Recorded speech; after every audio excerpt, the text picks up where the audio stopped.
Kenichi is a solitary, middle-aged office worker trapped in the monotony of a dead-end desk job. On a seemingly ordinary workday, he overdoes it on his go-to energy drink, leading to his collapse and loss of consciousness. This alarming health incident becomes the wake-up call he desperately needed to make a drastic change. He decides to quit his job and leave his old life behind, relocating to the countryside to embrace a dull, simple existence as a farmer, settling in an unattractive cabin. One quiet afternoon, as he's in the middle of preparing lunch, something completely unexpected occurs. He's abruptly transported to an expansive, unfamiliar forest, feeling bewildered and uneasy. Kenichi scans his surroundings, his heart racing when his eyes fall upon the skeleton of an ancient knight, its armor pierced by a sword still lodged in its chest. Overwhelmed and alarmed, Kenichi glances around, trying to process his predicament and wondering how he's ever going to get out of this bizarre situation. Then, remembering an anime he once watched where the protagonist used a status bar in a similar scenario, he decides to try the same thing. To his amazement, a glowing status screen appears, displaying all his current stats. This is the moment Kenichi realizes he's in another world. Kenichi quickly adapts to the system, learning how it works. He discovers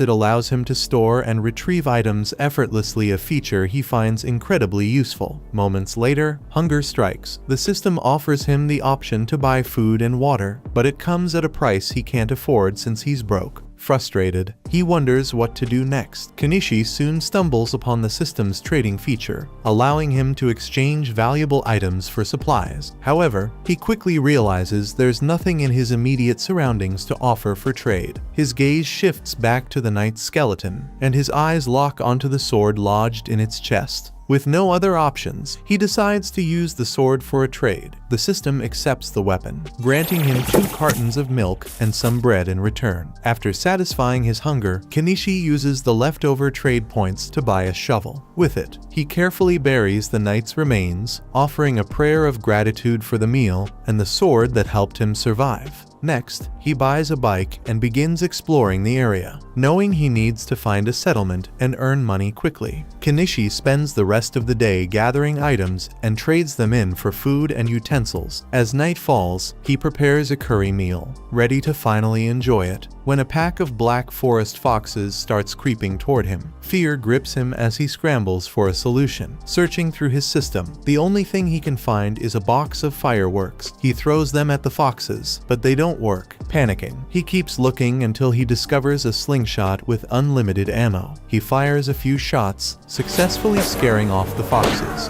Relieved but shaken, Kenichi jumps on his bike and gets the hell out of there as fast as he can. The next morning, Kenichi finds himself at the edge of the forest, mentally preparing to face whatever challenges this strange new world has in store. Determined to find a way out, he resumes exploring the area. Using his system, he decides to purchase a stepladder and a pair of binoculars. Climbing up with the ladder, he scans the horizon through the binoculars and spots the walls of a city in the distance. This sight fills him with a glimmer of hope, as he believes reaching the city might provide him with an opportunity to earn money and start figuring things out. With newfound determination, Kenichi pushes his way through the dense weeds, moving as quickly as he can toward the city. Along the way, Kenichi reaches a crossroad and narrowly avoids being hit by a speeding carriage. The carriage stops in front of him, belonging to a young, blonde-haired merchant named Fayu, who feels bad about the near accident. Noticing the heavy rain, Fayu offers Kenichi a ride to the city free of charge. Kenichi climbs into the carriage and notices another passenger inside. Fayu explains that she is just a traveling bard and fellow traveler. As they continue their journey, Fayu observes that Kenichi's attire and name are unusual. Curious, he asks Kenichi what brings him to the city of Dahlia, suspecting that he's not a local. Kenichi brushes off the question, simply stating that he's heading there for business purposes.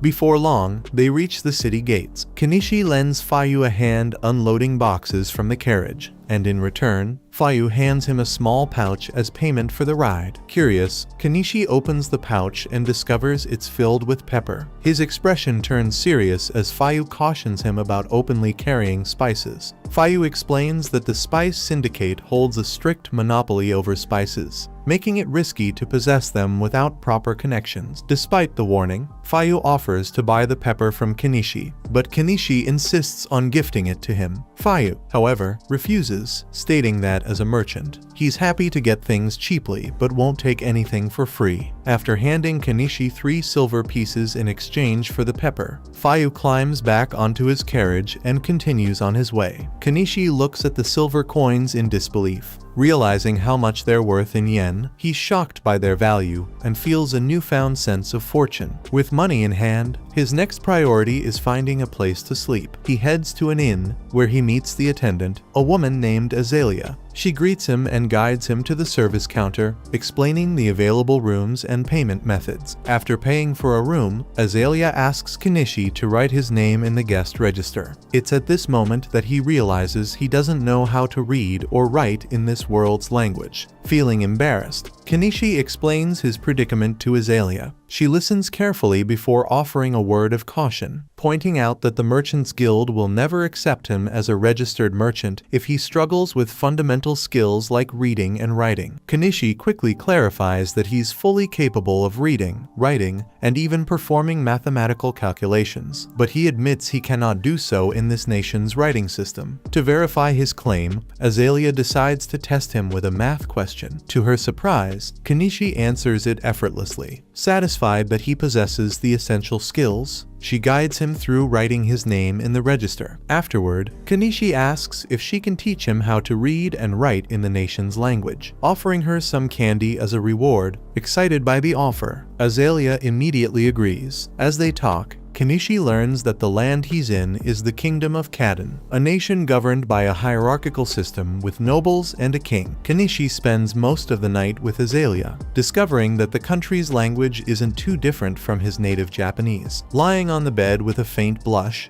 Azalea is impressed by how quickly Kenichi picks it up, confidently concluding that he'll do well as a merchant. While Azalea takes a moment to rest, Kenichi, feeling a bit bored, decides to sketch a portrait of her. When he shows her the drawing, she's astonished by how lifelike it appears. Remembering all the kindness Kenichi has shown her so far, Azalea blushes deeply once more and gently pulls him onto the bed to thank him in her own way. Later that day, Kenichi goes downstairs to the guild center, where he meets the receptionist. She hands him a handwritten registration form to fill out. He's initially confused about why it's handwritten, but then realizes they haven't developed printing technology yet. After filling out his details, he returns the form to the receptionist, who validates it. However, she informs him that the guild registration fee is 1 silver piece, roughly 50,000 yen. The thought of this makes Kenichi sigh heavily because he knows he doesn't have money like that. He asks if he can pay in installments, and the receptionist agrees, giving him a sense of relief. She then hands him his guild card, a simple metal piece with a crystal embedded at its center. The following day, Kenichi heads to the market, conversing with various merchants to gather information on the prices of goods and explore potential profitable opportunities. Later, back at the inn, he decides to improve his living space by constructing a more comfortable bed. Azalea observes him from afar, impressed by his carpentry skills and the care he puts into his work, as she continues to watch Kenichi diligently working on his project. Her attention is drawn to the sturdy and uniquely designed clothespins he's using. Curious, she approaches him and asks if she could buy a few, mentioning that the thin clothespins she typically uses tend to break easily. Her remark sparks an idea in Kenichi's mind, and he begins to realize that these clothespins might have the potential to become a profitable product. The following day, Kenichi decides to set up a stand at a local market to sell these clothespins. The stand next to his is run by a woman named Anama. Shortly after he opens for business, Anama comes over to buy a few clothespins from him. Kenichi seems surprised by her interest, but Anama casually tells him there's no rule against stand neighbors buying from each other. With this interaction, they exchange introductions and strike up an acquaintance. Kanisha's clothespin business quickly turns into a massive success. On his very first day, he attracts a constant flow of customers, much to his excitement. Anama shares in his joy, thanking him for the boost in foot traffic, as the crowd drawn to his stand has also brought more customers her way. Later, Kanishi takes some time to review his earnings. To his amazement, he discovers he's made a profit equivalent to over 15,000 yen in just one day, a considerable sum by the local standards. This achievement solidifies his belief that selling clothespins alone could provide him with a steady and sustainable livelihood. Just as he finishes his calculations,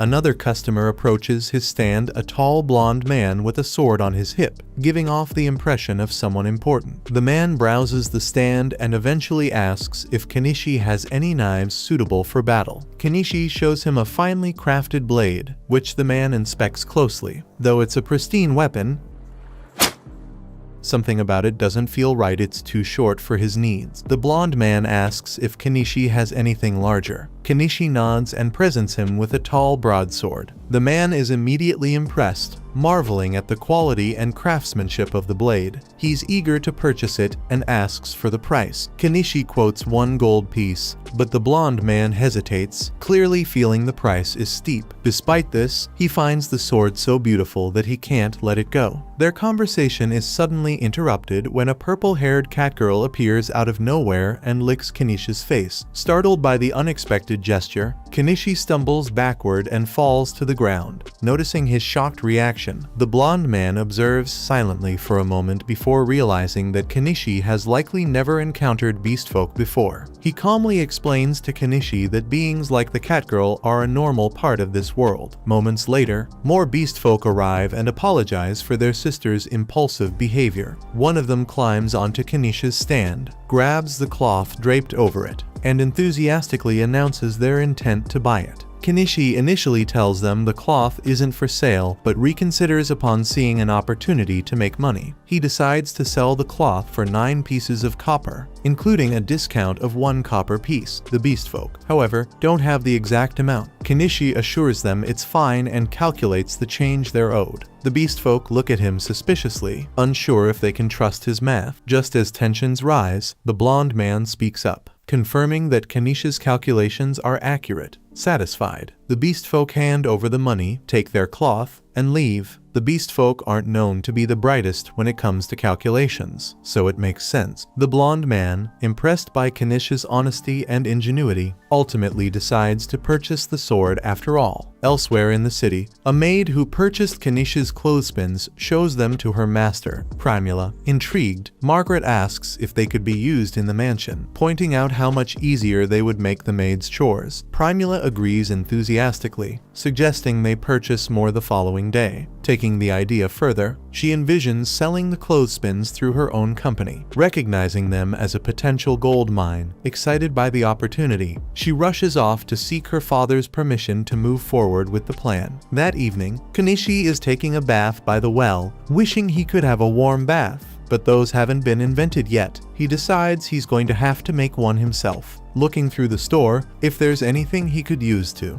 make the hot bath, and he happens to find a barrel for sale and intends to fill it with water and put it over a fire so he can experience a hot bath again. If his idea works out, he thinks he might be able to make some profit from it. That aside, Kanishi has been benefiting a lot from his online store screen, but he has no idea how it actually works or how the packages even get to him in the first place. Honestly, it feels almost too good to be true, and Kanishi can't shake the worry that it might eventually demand his soul as payment. While his success with the clothespins has been encouraging, he finds himself pondering what new product he could develop to achieve similar results. However, no fresh ideas come to him. Frustrated, he gazes at the ceiling, his thoughts drifting to the bigger questions. For now, there's no point in dwelling on it, so Kanishi decides to call it a night and get some sleep. Meanwhile, deep within the forest, a young girl named Anemone is on the run.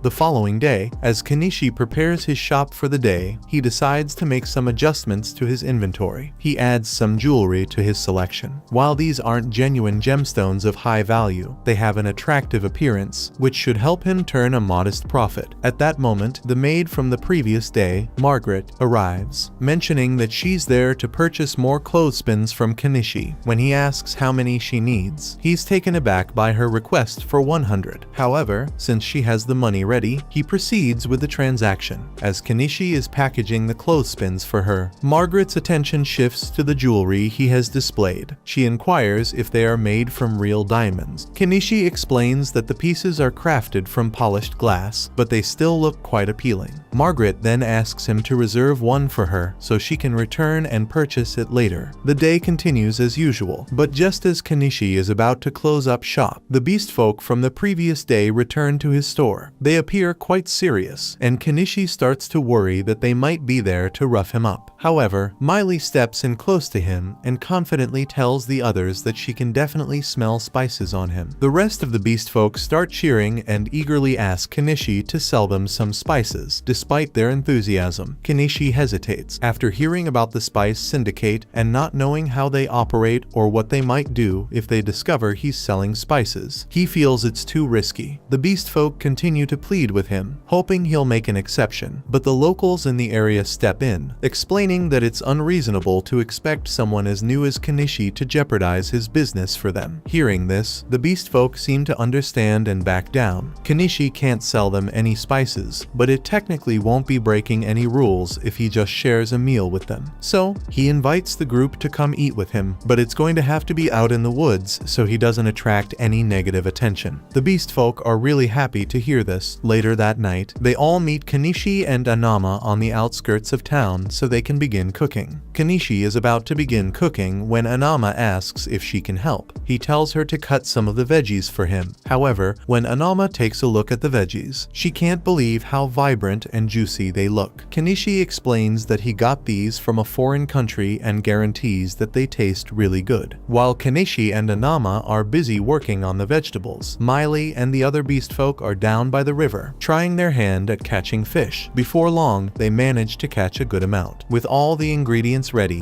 Kenichi starts preparing the fish, seasoning it with spices, and then tossing everything into a pot to cook. The result is a meal that the beast folk absolutely adore. They've never experienced flavors like this before and are incredibly grateful for the food. However, the delicious meal stirs up a strong craving for alcohol among them. Anama warns them to control themselves, reminding them that alcohol is quite expensive. But Kenichi doesn't see any harm in indulging them a little, so he pulls out a bottle of inexpensive booze and pours a few glasses for them. In return, he makes them promise that they'll never tell anyone about the meal he cooked for them. Anama warns Kenichi that he's being a little too generous, but he doesn't see anything wrong with letting the beast folk enjoy themselves, especially since they seem to be good people. That night, they drink together, bathe together, and eventually fall asleep under the stars. Miley seems to really like Kenichi now. The next morning, Kenichi returns to the inn, and Azalea is a bit upset since he was out all night. Kenichi tries to explain that he was just hanging out with a couple of beast folk outside town, but judging from the cat lady fur on his jacket, she thinks Kenichi did a lot more than just hang out, and she's mad he chose to do it with a cat lady instead of her. Later that day, as Kenichi is setting up his shop for another day of business, Margaret arrives with Primula to pay him a visit. Kenichi is momentarily captivated by Primula's beauty, but then he notices Margaret standing behind her and realizes they're probably here to buy the necklace Margaret had inquired about the day before. He retrieves the necklace, and Margaret pays for it before handing it over to Primula for inspection. Primula is so impressed by the craftsmanship that she finds it hard to believe the necklace isn't made of real diamonds. She then asks Kenichi if he has more necklaces like this in stock. In response, Kenichi retrieves several more pieces from his collection and brings them out for her to see. Primula is incredibly impressed by the quality of Kenichi's products, as well as the fact that he has an item box. She has a request to make of him. She tells him that she is the daughter of the owner of the Mallow Trading Company, and if Kenichi is willing to accompany her, she would like to introduce him to her father. Kenichi likes the idea of meeting with the owner of a major trading company, but he is hesitant to meet any big shots since it might spell trouble for him. However, Anama tells him that Primula's father is well known around town, and everyone says he's a man of good character. So, Kenichi doesn't have to worry about getting into trouble with him. Since that's the case, Kenichi agrees to go with Primula, and she invites him to join her in her carriage so they can go meet her father. On the way, Primula shows Kenichi some replicas of the clothespins she had made. While the wooden part was simple enough for her craftsman to replicate, the metal clamp proved too intricate for them to recreate. Kenichi understands why they struggled, since even he doesn't fully know how the springs are made, he just knows it's a complex process. Eventually, they arrive at Primula's home, and Kenichi is stunned by its enormous size. However, Primula casually mentions that, compared to the homes of other nobles in the area, hers is actually quite modest. They head inside, and Kenichi is introduced to Primula's father, Mallow. They both greet each other, and Mallow invites Kenichi to have a seat so they can begin their discussion. Once Kenichi is settled in, he shows Mallow some of the jewelry he has, and Mallow is just as impressed as Primula was. On top of that, Primula tells him that Kenichi possesses an item box, and Mallow finds this interesting because he also has one. His item box is what allowed him to build his trading company to this level in the first place, so if it's used properly, he thinks Kenichi could become quite successful. Although right now, Kenichi is just using it to store his supplies. The reason Mallow wanted to meet with Kenichi is to discuss the possibility of making Kenichi the official supplier for the Mallow company. Kenichi had anticipated a proposal like this and assumes Mallow's plan is to market the goods in a way that will maximize profits. However, Kenichi wonders why. If that's the goal, Mallow didn't just continue buying items from his shop at a low price and reselling them later. While Mallow could have done that, he explains it would be a dishonest business move, and if Kenichi ever discovered they were reselling his goods without permission, it would certainly upset him. Additionally, approaching Kenichi directly gives Mallow a strategic advantage over his competitors, who would likely try to strike a similar deal with him in the future.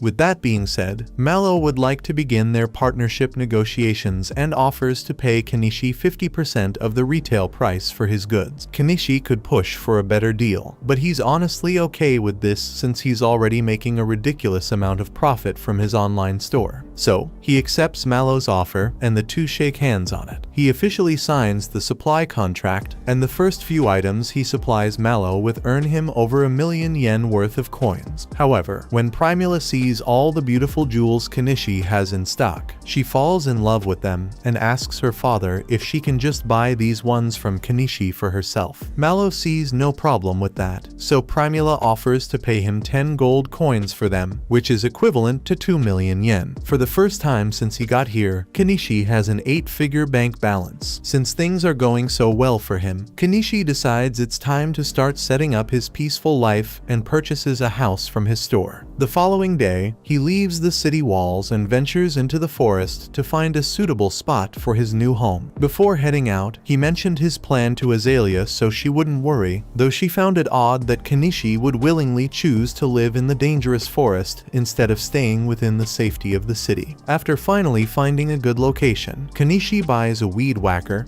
and begins clearing the area. However, he quickly encounters an issue. While most items from his store are reasonably priced, fuel is expensive no matter what world you're in. With no way around the high cost, Kenichi decides to just deal with it and continues working until he has successfully cleared a path for himself to move in and out of the forest. After that, he needs to start working on getting rid of all the trees. So, he buys a chainsaw and starts cutting. After several hours of hard work, Kenichi has finally managed to cut through a bunch of the trees in the area, so all that's left is to move them out of the way. However, when he tries to stuff the trees in his item box, it doesn't work. It looks like the trees are too long to fit, so he's going to have to bust out the chainsaw and cut them down into more manageable pieces. He eventually shortens the trees into 10-meter logs, and this way, he's able to fit them in his item box, so he's almost done with the tree removal. The only thing left to do is pull out all the tree stumps, but that's going to be a lot of work, and the sun is already setting, so he decides to come back and finish up tomorrow. The next day, Kenichi heads back to the forest to continue working, but after spending some time digging at the stump, he realizes the task is far too demanding for a middle-aged man like himself. Rather than risk injuring his back, he decides to buy a bulldozer instead. However, as soon as he sees it, he's hit with the realization that he just spent 1.2 million yen on heavy machinery simply to avoid manual labor. He feels a bit of regret about the splurge, but at the same time, the thought of not having to strain himself makes him wonder if it was actually a smart investment. He starts up the bulldozer's engine, only to discover that it runs on diesel, and his store doesn't sell diesel at all. This throws him into a panic, as the thought of wasting so much money on something he can't even use is overwhelming. He thinks for a second and realizes he could probably make his own diesel if he mixes kerosene and some additives, but when he's about to try it out, he realizes he could destroy the bulldozer's engine if he gets the proportions of the mixture wrong. So, just to be safe, he decides to test out his mixture on a diesel generator first. After filling it up, he tries turning it on,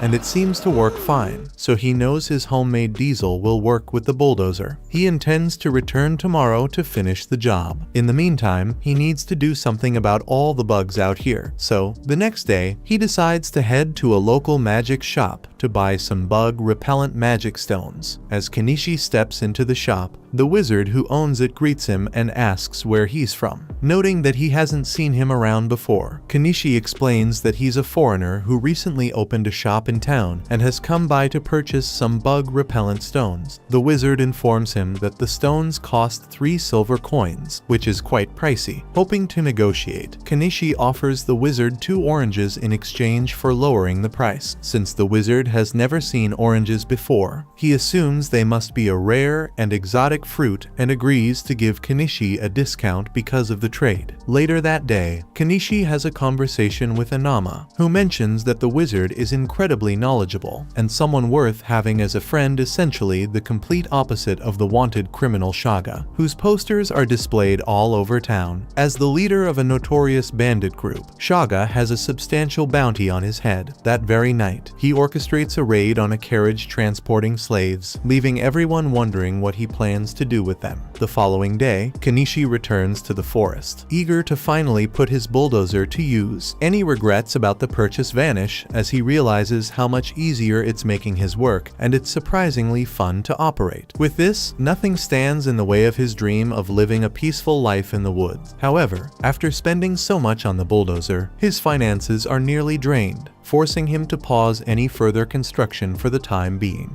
Watch this next video on screen and subscribe to not miss next part.